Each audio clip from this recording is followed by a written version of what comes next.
we offer our deep condolences to Madiba's beloved wife, Graça Marcel, embodying her name, gracious as ever.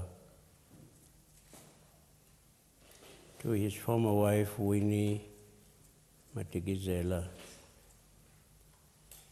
to the children, grandchildren, and great-grandchildren, to all the Madibas, we express our deepest and most heartfelt sympathy on the loss of your paterfamilias, your patriarch. Although we collectively claim him as the father of our nation, and the pain we feel is similar to that of losing a close relative, he was your husband, your father, your grandfather, your great-grandfather. We pray that God will dry your tears and renew your strength. We thank you for sharing data with us. We thank God for this incredible gift that God gave us. We are relieved that his suffering is over, but our relief is drowned in our grief. We pray that he will rest in peace and rise in glory. People cared about Madiba, loved him because of his courage, convictions, his care of others. He set aside the bitterness of enduring 27 years in apartheid prisons, the weight of centuries of colonial division, subjugation, and repression, to personify the spirit and practice of Ubuntu. He perfectly understood that people are dependent on other people in order for individuals and for society to prosper. He transcended race and class in his personal actions through his warmth and through his willingness to listen and to empathize with others, and restored others' faith in Africa and Africans. Was he an anomaly, an exception that proves the rule? I would say no, emphatically. Of course, he was exceptional, but the spirit of greatness that he personified resides in all of us. We are made for goodness, for greatness. He embodied and reflected our collective goodness. He embodied our hopes and dreams, symbolized our enormous potential that has not always been fulfilled. He was not a lone wolf, and he did not fall from the sky. He learned about leadership and culture growing up in the care of Abatembu, Regent Jongintaba, after the death of his father. He learned from the experience of developing a voice for young people in anti-apartheid politics, and from physically prosecuting the struggle. He learned from the comrades who surrounded him, an extraordinary generation of leaders. To all of this, the crucible of prison seemed to add a deep understanding of the human condition and a profound ability to empathize with others. He came to understand the Afrikaner from his interaction with his prison warders. like a most precious diamond honed deep beneath the surface of the earth. The Madiba who emerged from prison in January 1990 was virtually flawless. When you think that he went to prison, an angry, relatively young man, and emerged as this incredible icon of magnanimity and compassion. Like a most precious diamond, he was virtually flawless. Did he have weaknesses? Of course he did. Among them, his steadfast loyalty to his organization and to some of his colleagues who ultimately let him down. He retained in his cabinet underperforming, frankly incompetent ministers. This tolerance of mediocrity arguably laid the seeds for greater levels of mediocrity and corruptibility that were to come. Was he a saint? Not if a saint is entirely flawless, but I believe he was saintly because he inspired others powerfully and revealing his character transparently many of God's attributes of goodness, compassion, concern for others, desire for peace, forgiveness, reconciliation. He was consistent.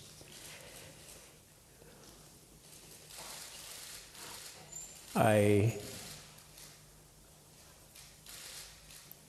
came to see him in Houghton and to have lunch with him. And at the end of lunch, he walked with me to the door. And then he called out, "Driver! Driver!" And I realized that he thought he was calling my driver. And I told him, no, I drove myself from Soweto. He didn't say anything. But a few days later, he said to me, "Mpela, I have found somebody who is prepared to give you 5,000 rand a month so that you can get a driver."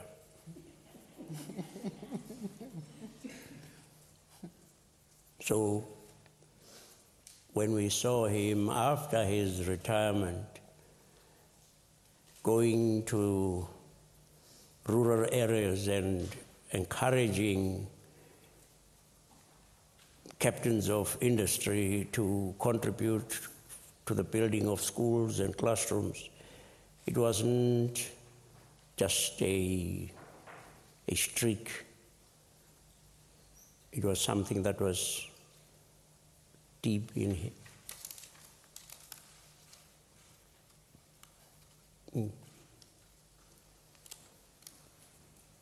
He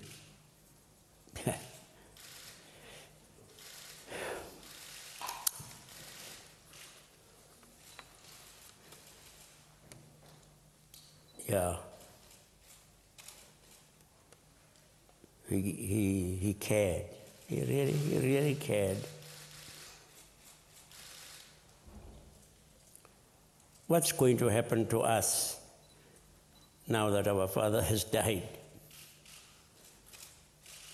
Does it spell doomsday and disaster for us?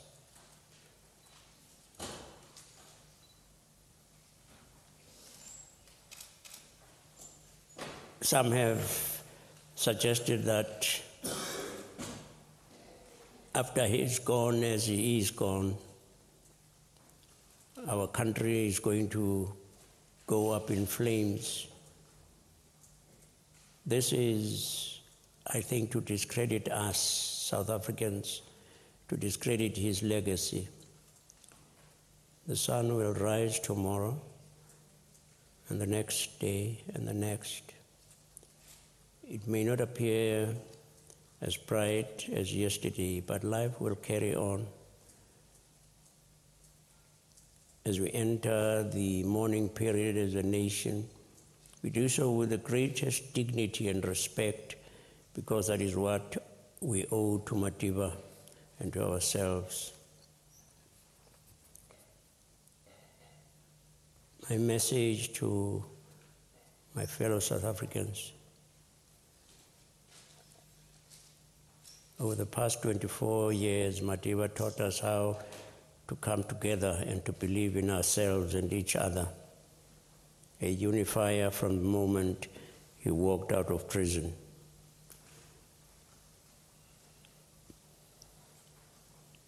He taught us extraordinarily practical lessons about forgiveness and compassion and reconciliation. Who will ever forget how Ellis Park erupted on the day of the final, as Madiba walked out wearing a Springbok jersey with number 6 on the back, the captain's number. That action was worth more than all the sermons we could preach about reconciliation. Who can forget him, the president of the country, going to Oranje to have tea with Mrs. Betsy Verwoerd. Tea and Cook sisters. Who will forget that one of the VIP guests at his inauguration was his jailer? Who can forget that he had lunch in the presidency with the man who had prosecuted him in the Ribonia trial and had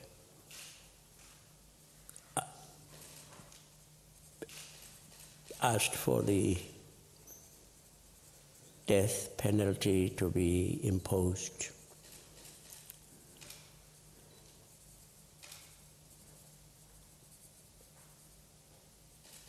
I made a mistake this morning. I said Zelda van Graan. Sorry, Zelda Legrand.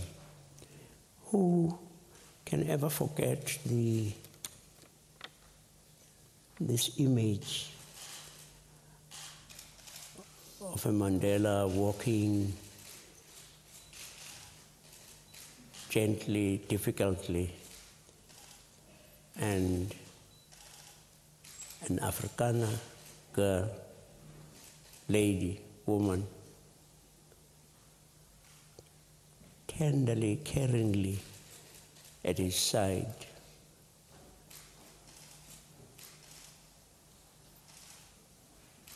We could see in front of our eyes. We could see the image of the reconciliation he wanted for his country. You know what? When we, in the TRC, demanded to have P.W. Porter appear and he believed that we were seeking to embarrass him, discredit him. He wouldn't. I don't know that many of the people know that Mandela came to me and said, go and tell him I am prepared to attend the sessions when he will appear before the TRC, and I will sit side by side with him.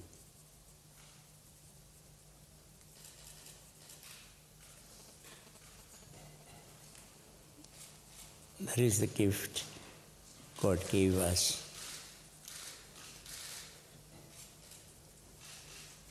He has taught us how to come together and to believe in ourselves and each other. The Unifier from the moment he stepped out of prison.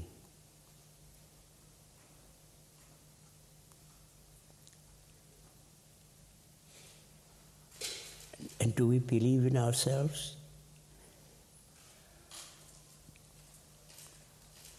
Can we remember 2010 for 2 months, what our land was like? 2 months when there was no crime, no crime. And people were walking at night, white people, at night in Soweto.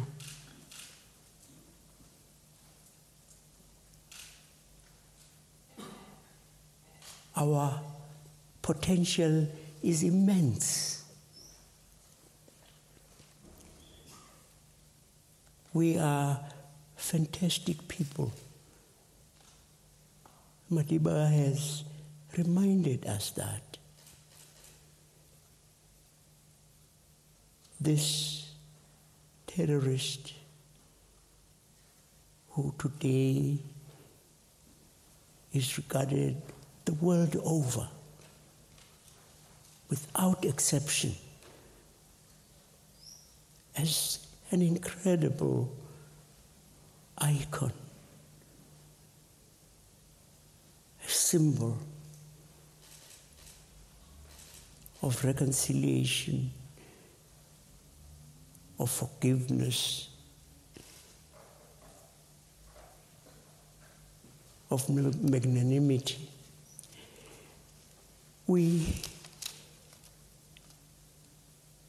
have an incredible capacity. And you know, God is asking us, South Africans, please become what you are. Show the world that yes, indeed, we are members one of another, that we are members of one family. Not as a figure of speech, but it is for real. You and you and you and you. You are my sister, you are my daughter, you are my child. We belong together.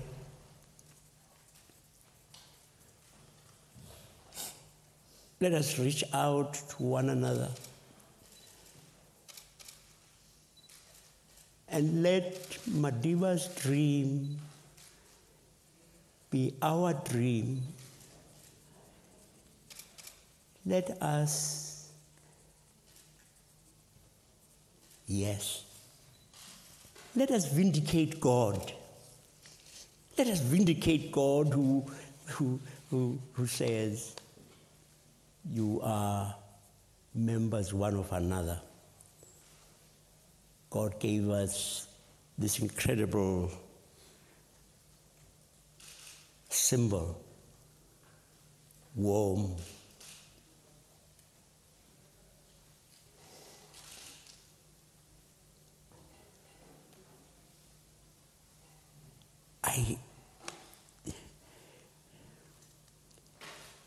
let me just tell you one little story, and I'm going to keep quiet.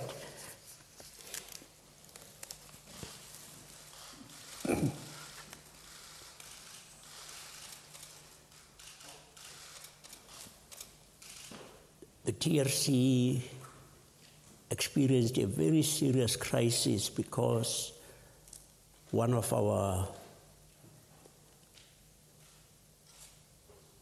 commissioners was alleged to have been involved in a crime that someone was confessing to,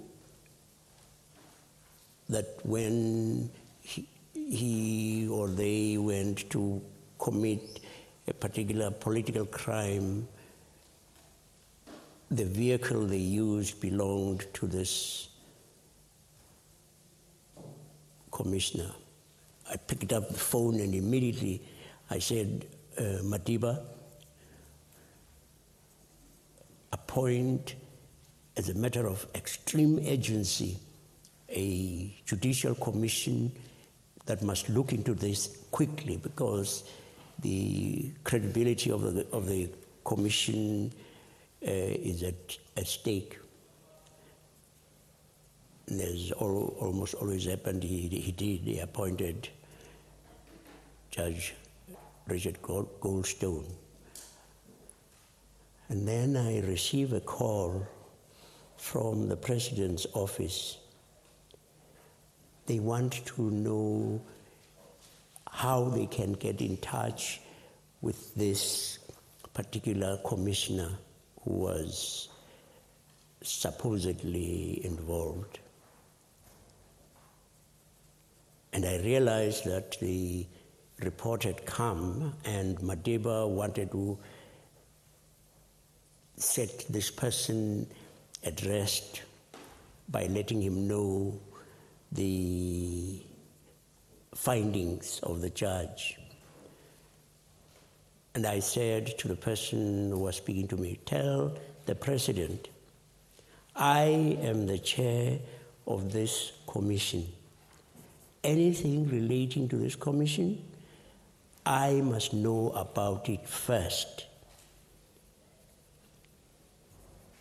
A few seconds later, the phone rings. It is Madiba on the other side. The President of the country says, Mpilo, you are quite right. I am sorry.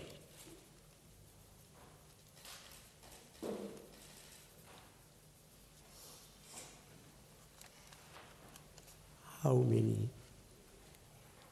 of us, how many leaders would be willing to apologize so?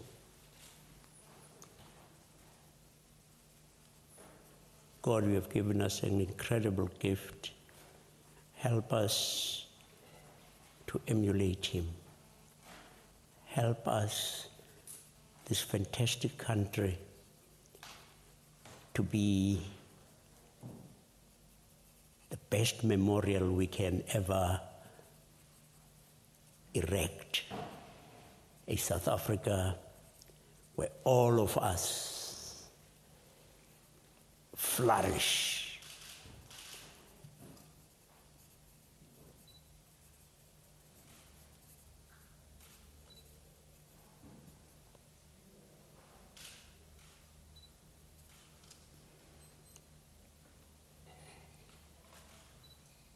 Thank you. Thank you. Should I stop or should I ask questions? I'm not sure that that is appropriate.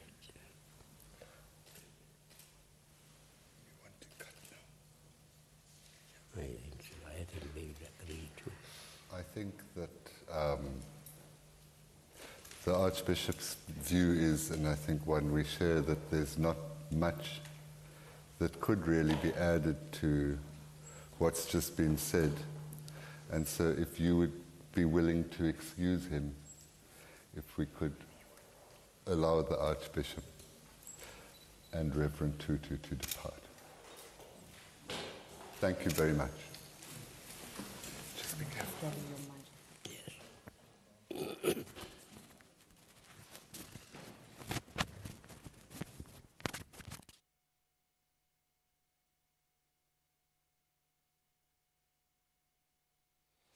Well, there you go then, Archbishop.